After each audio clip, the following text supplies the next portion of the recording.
শবে বারাত নিয়ে আমাদের পরবর্তী প্রশ্নটা হলো, লাইলাতুল বারাতে কোনো নির্দিষ্ট ইবাদত আছে কি না?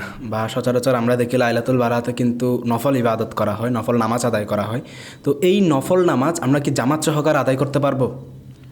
দেখুন, ওলামায়ে কেরাম এখানে অনেক ধরনের মন্তব্য করেছেন, তবে সবচেয়ে বেশি অগ্রগণ্য যেটা আমি আমার উস্তাদদের থেকেও শুনেছি, আমি তো অত বড় কিছুই না, তারপরেও যেটা শুনেছি সেটা বলা, এবং যেটা কিতাবের মধ্যেও আছে যে নফল নামাজ এলান করে ফরজ নামাজের মতো আজান দিয়ে একামত দিয়ে মানুষকে একীভূত করে এলানের মাধ্যমে যেটা করা হয়, এই বিষয়টা মাকরু বলেছেন। কিন্তু মসজিদে তো সবাই এশারের নামাজ পড়তে আসছে, তো এশারের নামাজ পড়তে এসে সবার থেকে মতামত নিয়ে সবাই যদি সম্মত হয় মুসল্লিরা, তাহলে ওই সময় জামাতে পড়াটা অসুবিধা নেই। আর জামাতে পড়ার বিষয়ে আল্লাহ রসুল পাক সাল্লাল্লাহু আলাইহি ওয়াসাল্লাম হাদিসে পাকে কয়েকটি বর্ণনা আমরা দেখেছি, যে মেশকাত শরীফ আমরা পেয়েছি, সহিহ বুখারী শরীফও পেয়েছি। এভাবে যে আল্লাহ রসুল সাল্লাল্লাহু আলাইহি ওয়াসাল্লাম এক সাহাবীর ঘরে বেড়াতে গিয়েছেন, সেখানে উনি 2 রাকাত নফল নামাজের জন্য দাঁড়িয়ে গেলেন, সাথে সাথে পিছনে এসে ওই এক সাহাবী পিছনে ইক্তেদা করলেন। তাহলে এটা কি নফল নামাজ নয়? এইভাবে নফল নামাজের অনেক ধরনের দলিল আমরা দেখতে পাই। নফল নামাজ জামাতে আদায় করা ওই এলানের মাধ্যমে যে বিষয়টা, ওটা নিষিদ্ধ করা হয়েছে, ওটাকে মাকরু বলা হয়েছে। তবে এটা কিন্তু উত্তম যে অনেক মুসল্লি সুন্দর মতো শুদ্ধ মতো ঠিক মতো কেরাত সূরা ফাতিহাগুলো পড়তে পারে না, তাহলে এটা যদি আপনি ইমাম সাহেবের মাধ্যমে হয়, একটু শুদ্ধ কেরাতের মাধ্যমে হয় আজকে মহিমান্বিত রজনীতে, তাহলে এটা অনেক উত্তম না এই বিষয়টা এখানে। তবে একেবারে যে পড়া যাবে না এটা কিন্তু শরীয়তে এলো না।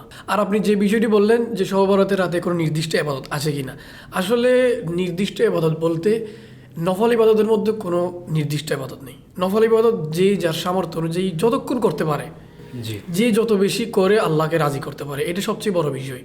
এই যে উলামায়ে কেরাম কিন্তু বিভিন্ন কিতাবে আমি দেখেছি, আমি রেফারেন্স দেব, এই বিভিন্ন কিতাবের মধ্যে মানে পাওয়া গেছে যে বিভিন্ন ফজিলতময় রাকাত, যেমন 4 রাকাত নামাজ পড়লে এই ধরনের, 12 রাকাত নামাজ পড়লে এই ধরনের, 50 রাকাত নামাজ পড়লে এই ধরনের কিছু কিছু কথা বর্ণনা পাওয়া যায়।